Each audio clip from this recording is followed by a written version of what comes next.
요한복음 강의의 마지막 시간입니다. 84번째 시간으로 각자가 사명의 길로라는 제목으로 우리가 하나님 말씀 함께 나누도록 하겠습니다. 제가 보니까 2016년도 3월 13일에 요한복음 강해가 처음 시작이 되었습니다. 교회를 여기 덕명동 자그마한 집에서 처음 개척하고 예배를 드릴 때 어떤 메시지를 전해야겠는가 기도하는 중에 우리 교회가 빌립보 교회처럼 서로 사랑으로 하나가 되었으면 좋겠다. 그런 마음으로 사도 바울이 빌립보 교인들에게 어떠한 편지를 보냈는가에 대한 부분들을 함께 나누었습니다. 그리고 빌립보 강해가 이제 끝나고 나서 우리가 함께 나눴던 것이 교회의 10가지 가장 기본적인 그 교리에 대해서 우리가 함께 나누었죠. 하나님이 어떤 분이시고 또 인간의 죄는 무엇이고 또 교회는 어떤 곳이고 이러한 중요한 주제들을 10가지로 다루었고 그 다음에 우리가 했던 것이 이제 요한복음입니다.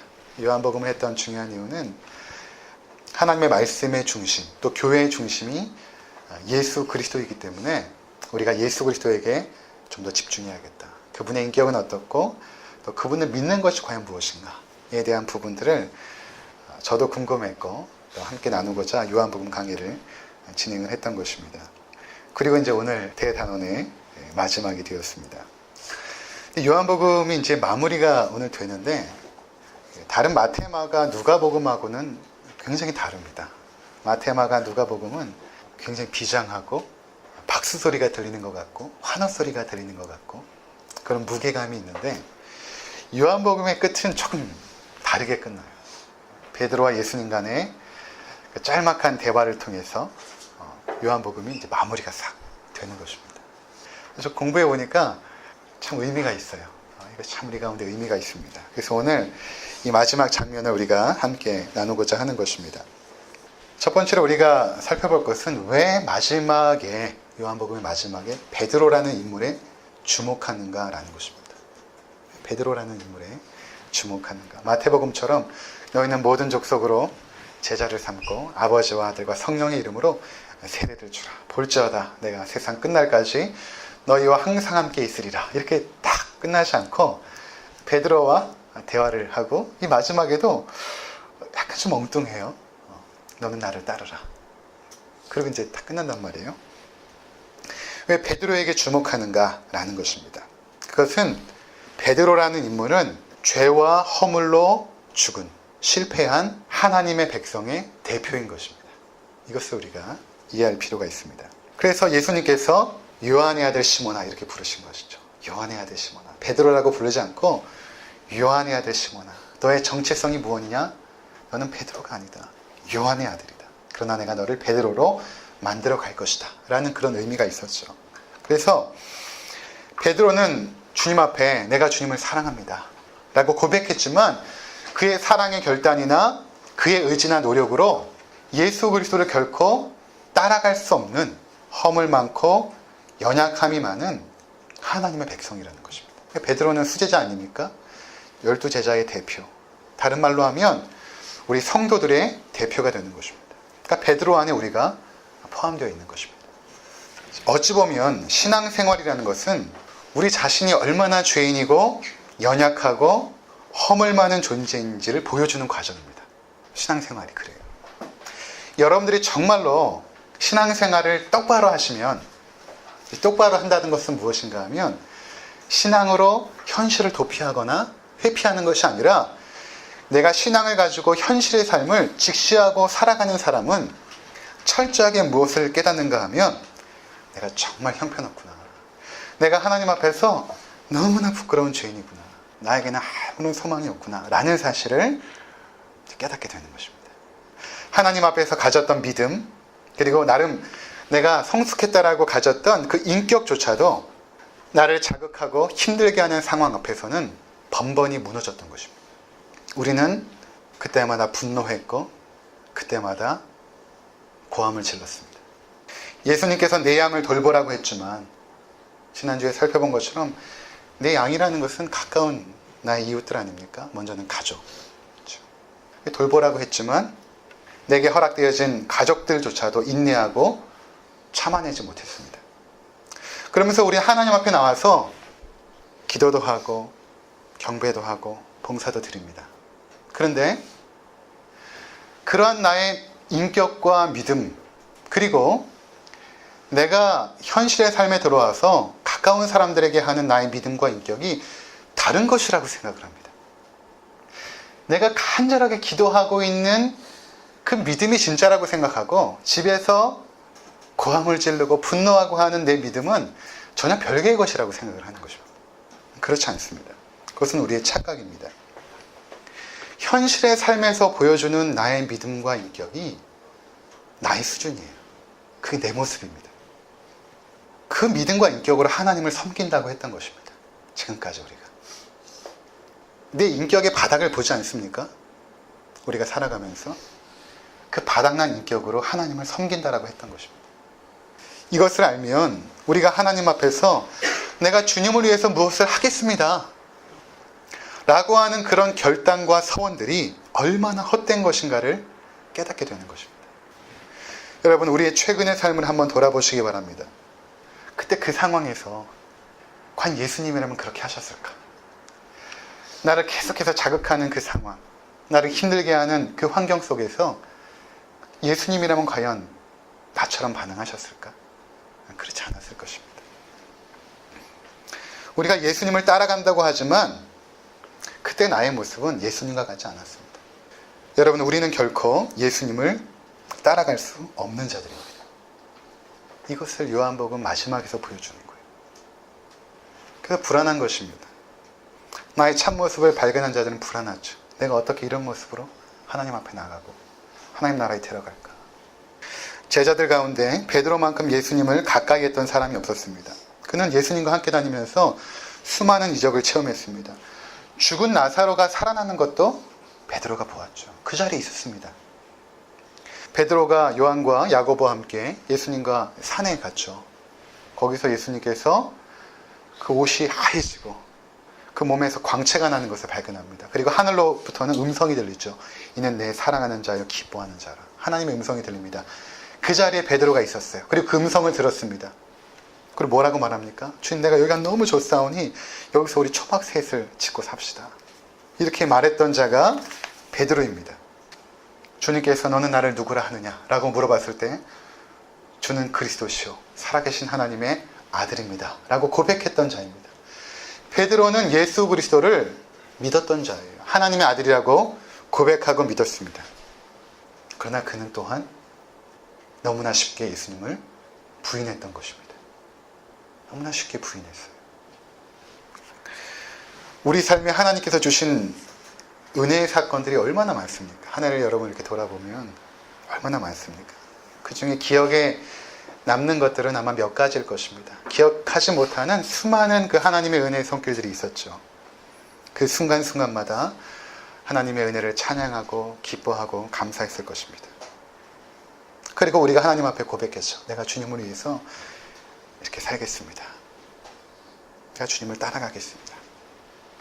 그러나 여러분, 다시 현실의 삶에 돌아왔을 때 우리는 번번이 실패했고 좌절했던 것입니다. 바로 베드로는 실패할 수밖에 없는 우리 자신의 신앙의 모습을 보여주는 것입니다. 그게 우리예요. 그게 베드로고. 자, 두 번째는 이 요한복음은 마지막에 이러한 베드로와 같은 연약하고 허물 많은 우리들을, 그 베드로를 결국에는 하나님께서 구원해 가신다라는 것을 말씀하고 있는 것입니다. 구원이라는 것은 하나님이 하시는 일이에요. 우리 오늘 본문 요한복음 21장 18절 한번 같이 읽도록 하겠습니다. 내가 진실로 진실로 내게 이르노니 내가 젊어서는 스스로 띠뛰고 원하는 것으로 다녔거니와 늙어서는 내 팔을 벌리리니 남이 내게 띠띠우고 원하지 아니하는 곳으로 데려가리라. 자, 이것은 예수님께서 이제 베드로에게 하신 말씀인데, 베드로가 내가 주님을 사랑하는 줄 주께서 아십니다 라고 고백할 때 내 양을 먹이라, 내 양을 치라 라고 하시고 나서 하신 말씀입니다. 젊어서는 내가 띠띠우고 네가 원하는 인생을 살았지만 늙어서는 내 팔을 벌리게 될 것이다. 그리고 남이 내게 띠띠우고 원하지 아니하는 곳으로 데려가리라. 이렇게 말씀하십니다. 이게 무슨 의미일까요? 그 의미를 알려면 19절을 보면 알 수 있습니다. 19절 우리 함께 읽도록 하겠습니다. 시작. 이 말씀을 하심은 베드로가 어떠한 죽음으로 하나님께 영광을 돌릴 것을 가르치심이로라. 이 말씀을 하시고 베드로에게 이르시되 나를 따르라 하시니. 젊어서는 베드로가 자신의 인생의 주도권을 가지고 스스로 원하는 대로 살았다는 것입니다. 그런데 나중에는 네가 팔을 벌리게 될 것이다. 사람들이 너에게 띠를 띄우고 네가 원하지 아니하는 곳으로 데려가리라. 어떤 의미냐면 네가 이렇게 죽게 될 것이다 라는 것입니다. 그 당시에 십자가의 죽음이라는 것은 이 가로막대를, 그렇죠? 십자가의 세로막대는 이미 십자가 처형하는 장소에 있고 가로막대를 죄인이 이렇게 짊어지고 가죠. 이렇게 짊어지고 갑니다. 그리고 나중에 십자가에 처형을 당하지 않습니까? 예수님께서 뭐라고 말씀하시냐면 지금까지 너의 삶의 주도권을 네가 가지고 살았지만 이제는 하나님께서 너의 삶을 주도해 갈 것이다. 그런데 그 주도해가는 너의 삶의 마지막 결과가 무엇인가 하면 너는 십자가의 죽음으로 죽게 될 것이다 라는 것입니다. 이제 하나님의 계획과 뜻대로 너의 인생이 주관되어질 것이다. 그것이 비록 십자가의 죽음일지언정. 이렇게 지금 말씀하시는 것입니다. 그럼 이 말씀 들으면 예수 믿고 만사형통한다는 것이 얼마나 잘못된 복음인지 우리가 알 수 있겠죠. 하나님이 주관하시는 삶이 이렇다라는 것입니다. 그런데 예수님께서 지금 말씀하실 때에 네가 이렇게 너의 인생이 결말지어지지만 이것이 하나님께 영광이 되어진다라고 말씀하고 있습니다. 그렇죠? 베드로가 어떠한 죽음으로 하나님께 영광을 돌릴 것을 가르치십니다. 하나님이 너를 주관하는 그 삶은 비록 십자가의 인생이지만 그것이 하나님께는 영광이 된다는 거예요. 우리가 여기서 깨닫게 되는 것은 결국 성도들의 삶은 하나님의 계획과 뜻 가운데 인도함을 받습니다. 그러니까 내 뜻과 내 계획으로 여기까지 온 게 아니에요. 하나님의 인도함의 손길이었습니다. 근데 그 속에서 십자가의 사건들과 일들이 있었죠. 우리 가운데 내가 죽을 수밖에 없는 자기 포기와 자기 부인의 사건들이 우리 삶에 계속해서 일어나는 것입니다. 내가 죽어야 되고 내가 포기해야 되고 내가 마땅히 누릴 수 있는 권리를 내려놔야 되고 내 자존심도 포기해야 되고 이러는 수많은 십자가의 길들이 우리 삶에 놓여져 있죠. 그것이 하나님께 영광이 된다는 것입니다. 그렇다면 여기서 좀 더 한 걸음 들어가서 하나님께서 그분의 뜻대로 우리의 삶을 주관하실 때에 구체적으로 어떻게 하신다는 것인가 하는 것입니다. 구체적으로 어떻게 나의 삶을 인도하실 것인가. 성경 말씀 한 구절 찾아보고 오도록 하겠습니다. 누가복음 22장 31절입니다. 시몬아 시몬아 보라 사탄이 너희를 밀가부르듯 하려고 요구하였으나 그러나 내가 너를 위하여 내 믿음이 떨어지지 않기를 기도하였노니 너는 돌이킨 후에 내 형제를 굳게 하라. 그가 말하되 주여 내가 주와 함께 오게도 죽는 데에도 가기를 각오하였나이다. 이르시되 베드로야 내가 내게 말하노니 오늘 닭 울기 전에 내가 3번 나를 모른다고 부인하리라 하시니라. 자, 이 장면은 그 요한복음에는 기록되어지지 않는 최후의 만찬 석상에서 베드로와 예수님께서 대화했던 장면입니다. 이때도 예수님께서 베드로라고 말하지 않고 시몬아 이렇게 말씀하시죠. 시몬아 사탄이 너를 밀가 부르듯 하려고 요구하였으나 계속해서 사탄이 너를 유혹하고 있다는 것입니다. 죄악 가운데 빠지도록. 자, 그런데 어떻게 되었습니까? 결국 베드로가 예수님을 부인하죠. 3번씩이나 닭 울기 전에 부인합니다. 근데 그것을 예수님께서 이미 알고 계셨어요. 근데도 예수님은 베드로를 끝까지 사랑하십니다. 하나님께서는 우리의 연약함을 다 알고 계세요. 우리의 죄악과 우리가 과거에 지었던 그 모든 부끄러운 죄악을 다 알고 있습니다. 근데 우리를 끌고 가세요. 우리를 끌고 가십니다. 놓지 않습니다. 어떻게 하시냐면 32절에 말하는 것처럼 내가 너를 위하여 내 믿음이 떨어지지 않기를 기도하였노니. 예수님께서 우리의 믿음이 떨어지지 않기 위하여 기도한다는 것입니다. 우리는 믿음이 계속 떨어져요. 근데 주님께서 기도하고 있다는 것입니다. 그래서 어떻게 되냐면 돌이킨 후에 내 형제를 굳게 하라. 내가 돌이키게 될 것이다. 왜냐하면 내가 너를 위해서 기도하고 있기 때문에 돌이키게 될 것이다. 그리고 너는 하나님의 뜻과 계획 속에 앞으로 살아가게 될 것이다. 왜냐하면 내가 너를 위해 기도하고 있기 때문에. 베드로는 그러죠. 내가 죽기까지 주님을 따라가겠습니다. 안 된다라는 것입니다. 하나님이 끌고 가신다라는 것입니다. 우리가 성탄절에 하나님께서 인간이 되어서 이 땅에 오신 것이 얼마나 큰 은혜인지를 함께 나누었습니다. 인자가 되신 그 하나님. 그래서 우리는 그분을 만질 수 있고 볼 수 있고 함께 할 수 있지 않습니까? 근데 주님께서 죽으시고 부활하시고 승천하셨죠. 하나님 우편에 앉아 계시거든요. 그분이 인성을 갖고 있기 때문에 그 인성은 하나님 우편에 계세요. 이곳에 있는 하나님은 성령 하나님입니다. 또 예수님은 신성으로 우리와 함께 있지만 그분의 얼굴과 그분의 몸은, 그 부활의 육신은 하늘 우편에 앉아 계시죠. 그러면 그 인성을 가지신 인간이 되신 그 하나님, 그 예수 그리스도는 지금 우리를 위하여 무엇을 하는가? 로마서 8장 33절과 34절을 함께 보도록 하겠습니다. 누가 정죄하리요? 죽으실 뿐 아니라 다시 살아나신 이는 그리스도 예수시니 그는 하나님 우편에 계신 자요 우리를 위하여 간구하시는 자시니라. 예수님께서 지금 무엇을 하신다라고 말씀하고 있습니까? 그 부활하신 예수님께서는 하나님 우편에 계시죠. 거기서 무엇을 하시냐면 우리를 위하여 간구하신다는 것입니다. 기도하고 계세요. 이 땅에 계실 때도 우리의 믿음이 떨어지지 않기를 위하여 기도하였고 이제는 하나님 우편에서 우리를 위하여 계속해서 간구하십니다. 자, 그 결과가 무엇인가 하면 28절입니다. 8장 28절 함께 읽도록 하겠습니다. 시작. 우리가 알거니와 하나님을 사랑하는 자 곧 그의 뜻대로 부르심을 입은 자들에게는 모든 것이 합력하여 선을 이루느니라. 우리가 이 말씀 너무 좋아하고 잘 아는데 이 말씀 이전에 주어진 말씀과 연결해서 우리가 봐야지 더 의미가 선명해지거든요. 그래서 몇 절부터 보시냐면 26절부터 다시 한번 읽도록 하겠습니다. 26절부터 시작. 이와 같이 성령도 우리의 연약함을 도우시나니 우리는 마땅히 기도할 바를 알지 못하나 오직 성령이 말할 수 없는 탄식을 우리를 위하여 친히 간구하시느니라. 마음을 살피신 이가 성령의 생각을 아시나니 이는 성령이 하나님의 뜻대로 성도를 위하여 간구하심이니라. 아멘.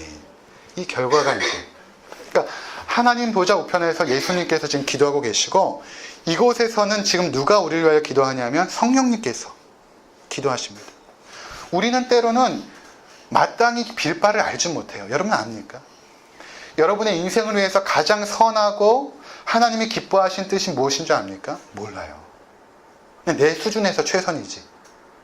우리 자녀들에게 있어서 하나님의 기뻐하시고 하나님의 온전하신 뜻이 무엇인 줄 압니까? 몰라요. 괜찮습니다. 왜냐하면 우리를 정말 안타까워하시면서 바로 우리 곁에서 성령님께서 말할 수 없는 탄식으로, 무슨 말입니까? 이것은 인간의 언어로 다 담을 수 없는 그러한 깊은 탄식으로 하나님 앞에 기도하고 있다는 것입니다.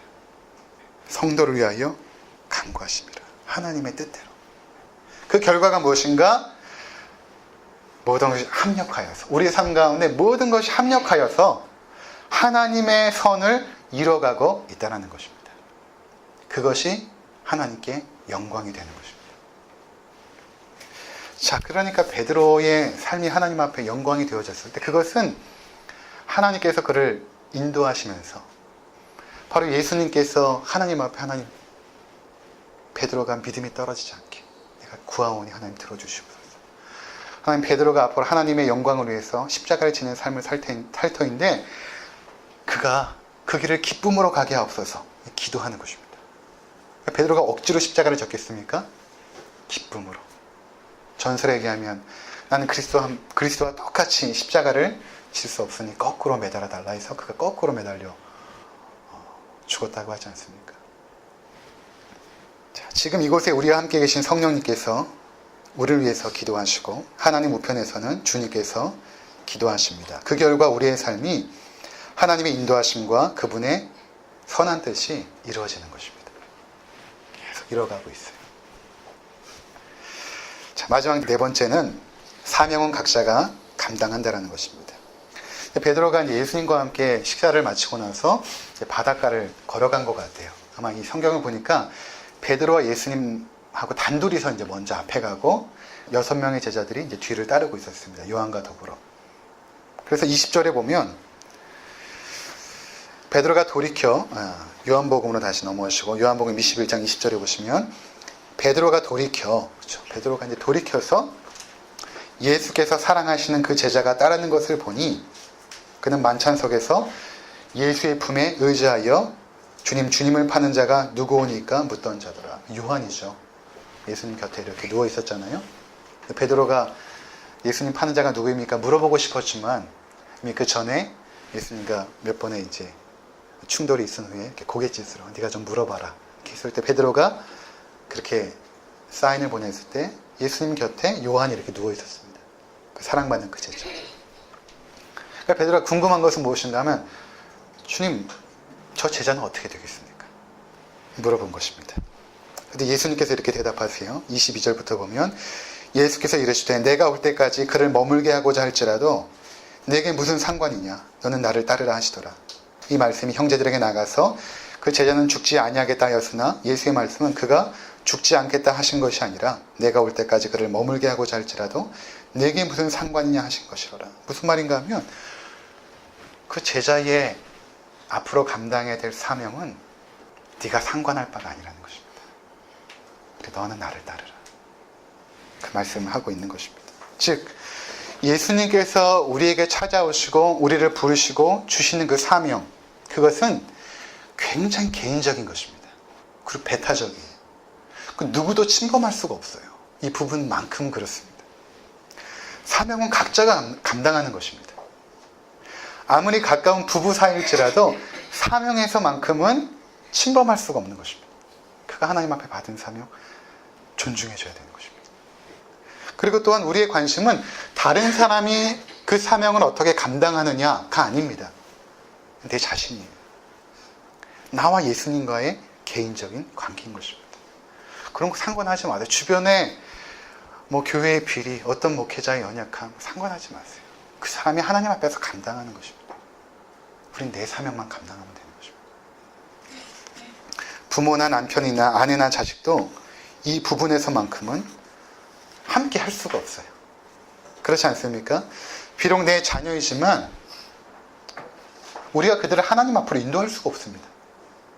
그들의 구원도 마찬가지입니다. 내가 할 수 있는 부분이 아닙니다. 그러니 그들이 하나님 앞에 결단하고 서원한 사명이 어떻겠습니까? 갑자기 여러분들의 자녀가 아프리카로 선교하러 간다라고 할 때, 또는 중동의 이슬람권으로 선교한다라고 할 때 여러분들은 어떻게 하시겠어요? 그것은 하나님의 부르심에 대한 그들 각자의 사명인 것입니다. 이 부분만큼 우리가 홀로 하나님 앞에 단독자로 감당하는 것입니다. 왜냐하면 우리가 나중에 하나님의 심판대 앞에 섰을 때 나 혼자 서게 됩니다. 단독자로. 그래서 누구를 의지해서도 안 돼요. 주변의 상황이나 사람들에 의해서 흔들려서도 안 됩니다. 지금은 많은 사람이 잊었겠지만 오래전에 최춘선 그 할아버지에 대한 그 영상이 이렇게 담겨 있는, 그것이 이제 다큐멘터리로 TV에 방영된 적이 있습니다. 지하철에서 맨발로 전도를 하러 다니시는, 행색이 초라한, 겨울에도 맨발로 다니시면서 지하철 안에서 아가씨가 있으면 미스 코리아, 화이트 코리아 이렇게 하면서, 이렇게 아름다운 미스 코리아 같은 아가씨, 왜 우리나라가 두 개의 분단된 국가로 있어야 됩니까? 굉장히 멋진 카피라이트 아닙니까? 미스 코리아, 화이트 코리아 이렇게 하면서 자기는 통일될 때까지 신발을 신지 않겠다던 그 최춘선 할아버지, 그분의 말투와 이상한 전도지, 사람들은 할아버지를 향해 미쳤다며 손가락질을 했습니다. 할아버지는 그게 그분의 사명이었어요. 나중에 그분의 방에 이렇게 들어갔더니 여러 가지 이제 쓴 전도지들이 있는데 한편에 이런 찬송가 가사가 써 있었어요. 온 세상 날 버려도 주 예수 안 버려. 이미 할아버지가 돌아가시고 난 뒤에 알려진 할아버지의 비밀, 그것은 할아버지가 버젓이 성공한 자녀들이 있고 좋은 집이 있고 또 든든한 학벌, 그분이 동경대 나온 분 아니십니까? 또 고마운 아내, 그 모든 것을 뒤로하고 사명의 길을 가신 것입니다. 지하철 한 구석에서 주님께로 돌아가신 것입니다. 전도를 하시다가. 근데 그분이 이제 툭툭 그 인터뷰하면서 던진 내용 중에 하나가 뭐냐면 이런 말을 던졌어요.